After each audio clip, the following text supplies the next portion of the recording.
తిరుమలలో అన్య మతస్థుల ఆగడాలు ఎక్కువయ్యాయి.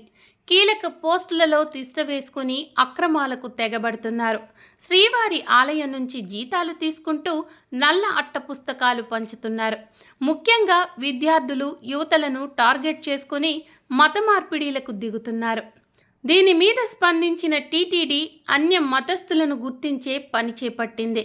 ముఖ్యంగా విద్యాలయాల్లో కీలక పోస్టుల నుంచి అన్య మతస్థులను తప్పిస్తుంది. పద్మావతి మహిళా పాలిటెక్నిక్ ప్రిన్సిపల్గా పనిచేస్తున్న జి అసుంతను బదిలీ చేశారు. ఆమెను నర్సింగాపురంలోని ఆయుర్వేద ఫార్మసీకి బదిలీ చేస్తూ టీటీడీ నిర్ణయం తీసుకుంది.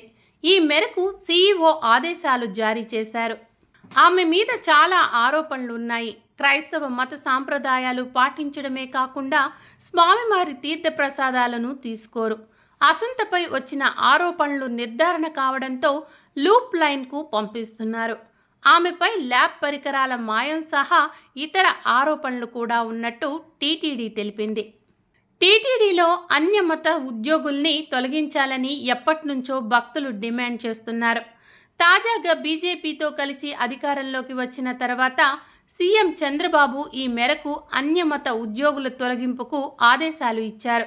సుమారు 50 మందికి పైగా కీలక అధికారులను గుర్తించారు. వీరిని ఇతర పోస్టింగుల్లోకి పంపిస్తున్నారు. దీంతో అన్య మతస్థుల ఆరోపణలకు చెక్ పడుతుంది అని టీటీడీ భావిస్తుంది. అన్య మతస్థుల బదిలీని కాంగ్రెస్ పార్టీ వ్యతిరేకిస్తుంది. అయినప్పటికీ భక్తుల మనోభావాలకు అనుగుణంగా టీటీడీ ముందుకు అడుగులు వేస్తుంది. My Media, the voice of India.